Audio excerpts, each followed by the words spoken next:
Tonight, on the eve of a cabinet overhaul, what we know about the embattled Prime Minister's plans to shuffle his inner circle.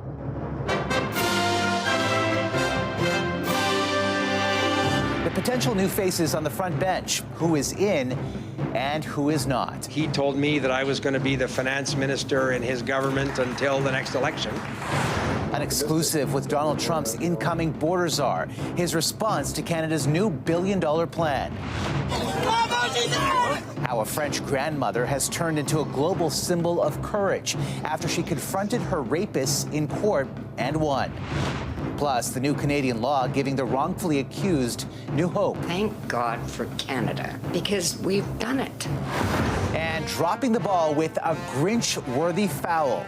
I'd really love a PlayStation if you have one. How an NBA team stirred up a hornet's nest by stealing Christmas. He's like, actually, they took it away. From a fan. You really are a hero.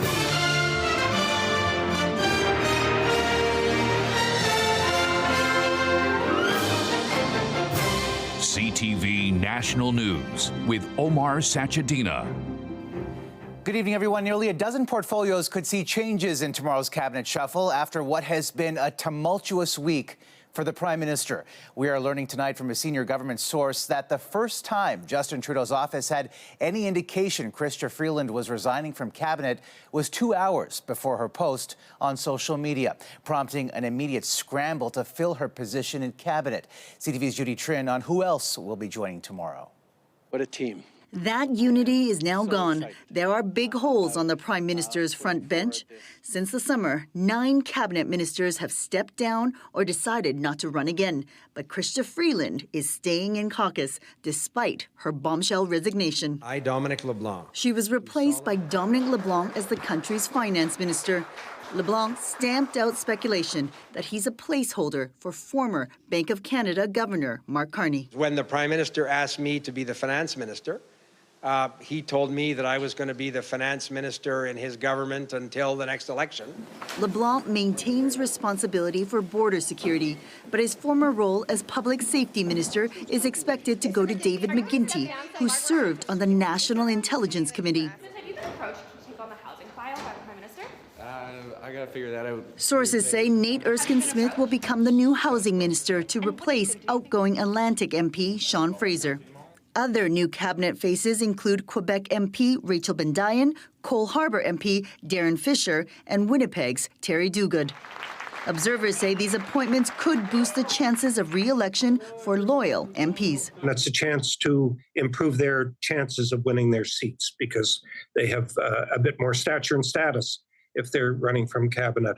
But it doesn't change fundamentally the situation that we're in. The Prime Minister is on the ropes. The Liberals are more than 20 points behind the Conservatives in the polls. They've lost 3 consecutive by-elections. With more than a third of caucus calling for Justin Trudeau to resign, a cabinet shuffle may not change the party's political fortunes. I don't think anybody expects this parliament to last beyond a spring budget at the very latest. And we'll be into an election. We are hearing that this will be a sizable shuffle with about 10 cabinet positions in play. Omar. All right, Judy, thank you. And joining us now is CTV's chief political correspondent, Vassilis Capello. Vassilis, a significant cabinet shuffle on a Friday before Christmas is extremely rare, but then again, so has this entire week. What is the message the Prime Minister is trying to send here, and is he expected to say anything tomorrow? Yeah, perfectly put, Omar. What a week, right? I think that is the big question going into tomorrow. Yes, there's going to be a cabinet shuffle, but look what's happened over the last week with the resignation of Chrystia Freeland, all these MPs saying they want him to resign. He hasn't spoken directly to Canadians. He's only spoken to Liberals at a party and a fundraiser. Will he address that question tomorrow? I am told by people around him that that was still undetermined, that basically we shouldn't take the shuffle as a guarantee he's going to make a call one way or the other tomorrow. At least that's at this hour. Of course, that can change. Anything could change. Now, earlier this evening, Vassilis, you spoke to Donald Trump's incoming border czar, Tom Homan. What was his response to Canada's new billion-dollar-plus plan to beef up the border, and will it be enough to make Trump back off his tariff threats on Canada? Yeah, that is the central question for us and our economy right now. He certainly gave some positive indications. Look, he said he had a great conversation with Ministers LeBlanc and Joly, but he wants to see specifics and he wants to see action on the plan. Have a listen to Tom Homan in his own words. If Canada comes to the table with meaningful changes to the border security, absolutely, that's what the president's all about. I mean, he wants border security. If Canada come and be a good partner with us, I think it's going to go a long ways with President Trump. Again, I can't speak for him, you know, for what actions he's going to take and what he expects. That takes that threat off the table. But I'm in communication with him a lot, so he will be updated on our meetings with Canada.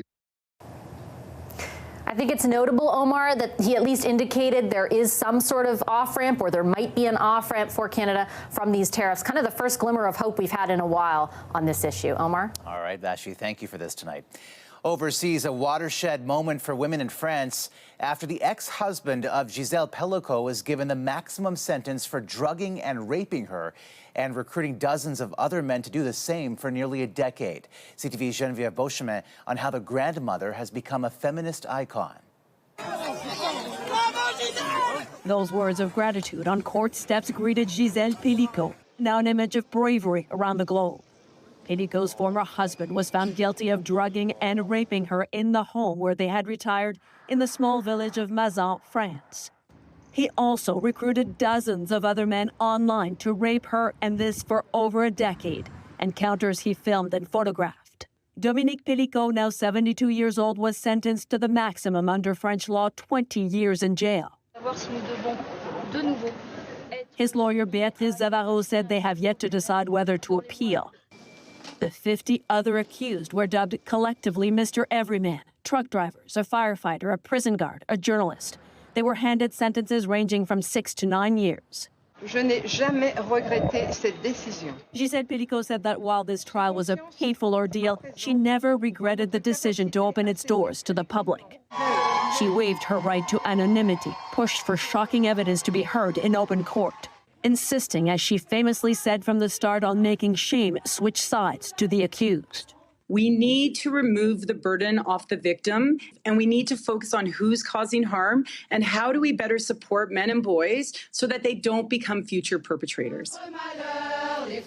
Protesters from far and wide gathered in the town of Avignon for the trial. They denounced the sentences against most of the men as too light. But they also expressed hope there would be a before the Pellico trial and an after for victims of sexual violence. To supporters, this mother and grandmother is now the symbol of an ordinary woman who took back control, turning it into an extraordinary picture of empowerment. For Gisèle Pellico and her children, who once thought they had a loving husband, loving father, they now face the immense task of rebuilding their lives. Geneviève Beauchemin, CTV News. The man accused of murdering a healthcare insurance executive is now being held in the same federal jail as Sean Diddy Combs. Luigi Mangione appeared in court today on new criminal charges that could bring the death penalty. Here's CTV's Joy Melvin. Arriving by helicopter, surrounded by heavily armed police in New York, it was a massive show of force, escorting a shackled 26-year-old Luigi Mangione to federal court. Indicted in the shocking murder of Brian Thompson, gunned down in Midtown Manhattan this month. This case has gripped the city. Appearing in court in civilian clothes, Mangione was slapped with new federal charges, including stalking and murder, making him eligible now for the death penalty. This on top of 11 state charges, including murder and terrorism. As we allege, the defendant in that case brazenly shot Mr. Thompson twice in Midtown Manhattan. It was targeted, premeditated, and meant to sow terror. Mangione's lawyer calls the federal charges a pile on top of an already overcharged first-degree murder and state terror case, and she'll fight them. We're going to respectfully decline to make any comment at this time. The new federal criminal complaint reveals Mangione targeted the healthcare industry because, quote, it checked every box. Writings in a notebook discuss the plot to whack the CEO of one of the insurance companies at its investor conference. Holding signs of support outside court, Mangione's become a kind of celebrity vigilante, the murder unleashing fury at healthcare costs in America. He's awoken the people to a true issue. And when the masses come together is when change can really happen. Mangione is being held at the same federal prison as Sean Diddy Combs. He'll remain in custody until his next appearance in January, where he'll enter a plea. Omar? All right, Joy Melvin in Washington, where the prospect of a U.S. government shutdown remains in play tonight after the House of Representatives, including dozens of Republicans, rejected a new plan backed by incoming President Donald Trump to temporarily keep money flowing until March. Two-thirds not being in the affirmative, the rules are not suspended and the bill is not passed. It comes a day after Trump and billionaire Elon Musk opposed the original bipartisan legislation, saying it contained too much wasteful spending. The deadline to reach a deal is tomorrow. A shutdown could leave hundreds of thousands of federal workers without a paycheck and possibly cause longer wait times for travelers. To a troubling trend happening across this country tonight, a significant rise in violent jewelry store robberies. But the spike in one region may leave you stunned. CTV's Adrian Gobrio breaks it down. With hammers in hand, this was the scene just last night in Waterloo, Ontario, as 5 men, also armed with bear spray, ransacked this jewelry store. Similar scenes are playing out with alarming frequency. They're coming in with large numbers of people now, 4, 5, 6 sometimes. So far this year, there's been 45 reported jewelry store robberies in Toronto, compared to 25 during the same time last year. West of Toronto and Peel region, the number has nearly quadrupled, with 39 so far in 2024, compared to just 10 last year. We're going to take off your on foot. This video, taken from a York Region Police helicopter this week north of Toronto, followed a group running into a forest following a jewelry store heist. It is absolutely devastating to see a lot of people just getting robbed and getting injured for no apparent reason. Jeweler German Mango Kia says he and others in his industry are living each day in fear. You're mindful when it comes to what you're putting in your display case. Yes, absolutely. You have to be, because you never know when somebody's going to walk in, break your showcases, and take what you have. It's a crime of opportunity spreading across the country. In March, an armed suspect was caught on security footage emptying a safe in Edmonton. In Surrey, BC, one store owner was shot point blank 4 times. Stealing jewelry is as good as cash in hand on the streets, according to a former police detective. Gold and jewelry and expensive watches are easily transportable items. They can be easily melted down. When you see these videos, what is your concern for the public? Somebody's going to get hurt. While a growing number of these smash and grabs are being caught on camera, police are reminding the public, if you come across a robbery in progress, not to intervene. Consider the suspects armed and dangerous and call 911. Omar. All right, Adrian Gobriel in Toronto, where a veteran police officer has died while on duty.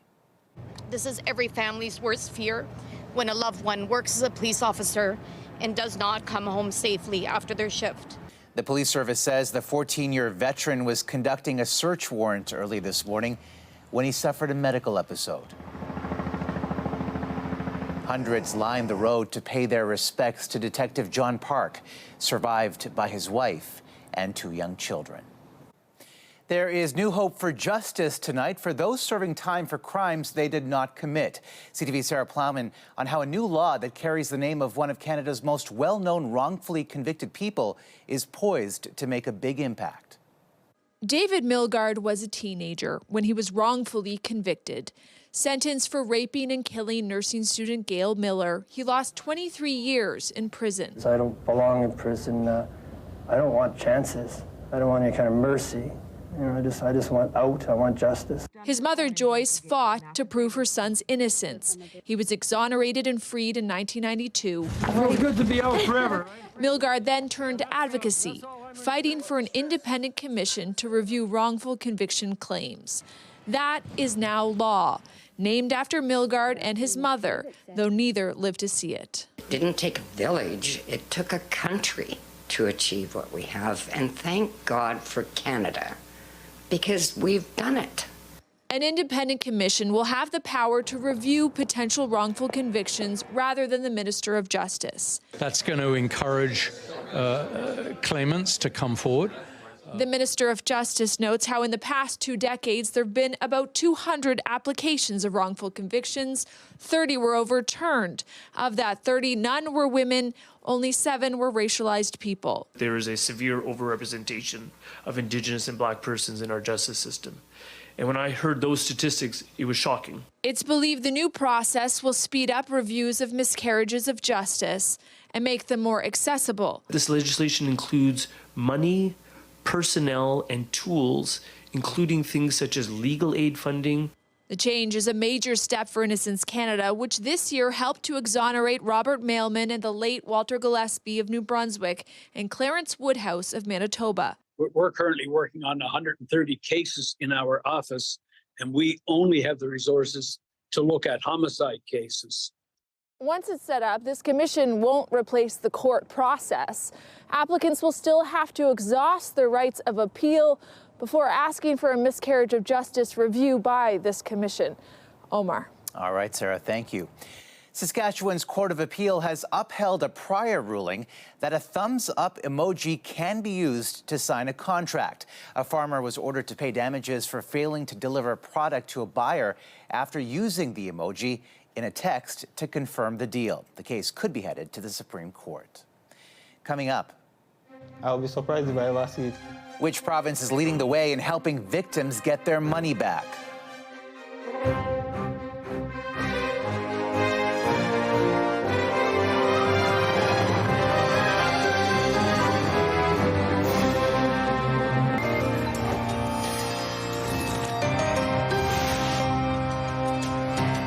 Last night, we told you about the fight to get convicted criminals to pay restitution to victims.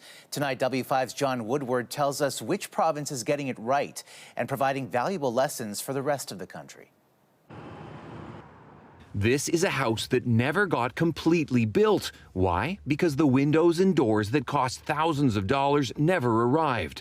And these jilted customers were relieved earlier this year that contractor Joseph Myers pleaded guilty to defrauding them in a Saskatchewan court. It's nice to see that sometimes justice is served. Myers paid $229,000 in restitution on the spot. In fact, Saskatchewan is Canada's best province for getting criminals to pay up, in part because a group of 4 dedicated civil servants do keep track, calling convicts and requesting payment. Of the $3.5 million ordered in the past 5 years, $2.5 million were collected, a rate of 71%. We're very proud of that. Karen Kloss manages the program. She says, surprisingly, many convicts do want to pay their orders, if asked. I would say most people are willing to make payments what they can afford, and so having our program to work with them and to figure out what is manageable, I think it's safe to give people the benefit of the doubt. Compare that to the rest of the country, where of some $255 million in restitution orders, only $7 million could be confirmed repaid. Some provinces don't keep track or leave it up to the victims to collect.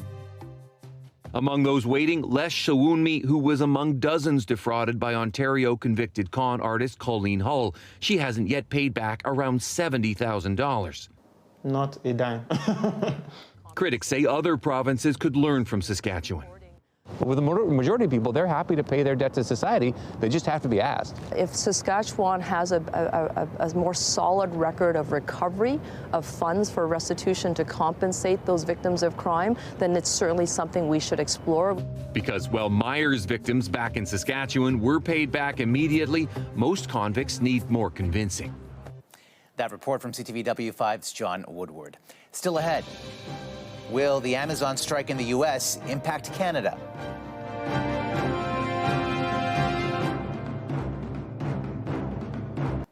Amazon workers at several distribution hubs in the U.S. have gone on strike during the holiday rush. Vehicular traffic. You are ordered to leave the roadway. A scuffle broke out between picketers and police at a protest site in New York, one of 7 facilities where workers walked off the job calling for better benefits, wages, and work conditions. The company says operations will not be affected here in Canada. Canada Post started accepting new parcels for deliveries within the country today as it ramps up operations after the strike. But the oldest items in the system will be processed first, and that means delays into the new year. The Crown Corporation says it will start accepting international mail on Monday. And a piece of cinematic history appears to have found new owners in time for the holidays. One boy would discover he'd been left all alone. A sale is pending from the house from Home Alone. The 5-bedroom home in Illinois played a prominent role in the 1990 Christmas movie starring Macaulay Culkin. It went on the market earlier this year for an asking price of more than $5 million US. Still ahead, how a Charlotte Hornets fan got stung by a stunt gone wrong.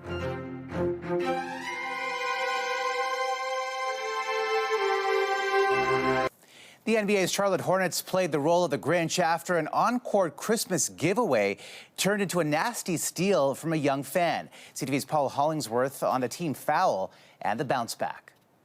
On Monday night, a die-hard Charlotte Hornets fan took his nephew to a game as a pre-Christmas treat. As part of an in-game promotion, the 13-year-old was invited on court and given a PlayStation 5. Happy holidays, friend! Family friend Adam Turner was watching the heartwarming moment unfold on TV.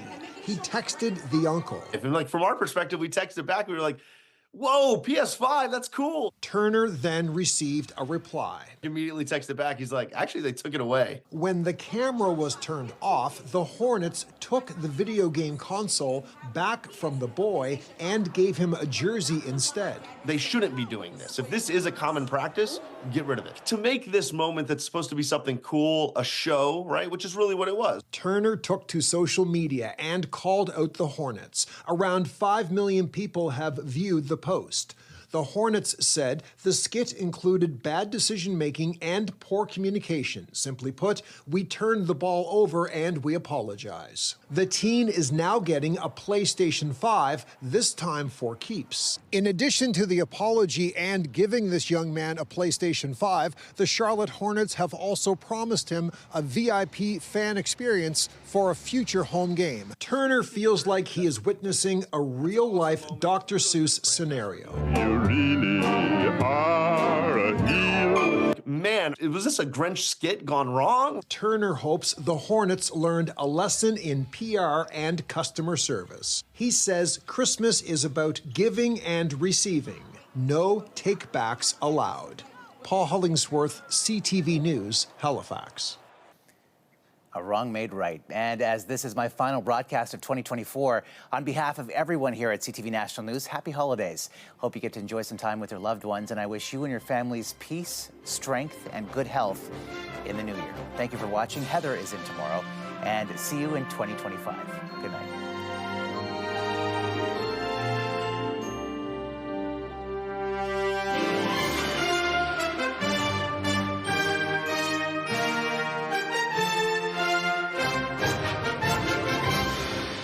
CTV National News, Canada's #1 newscast.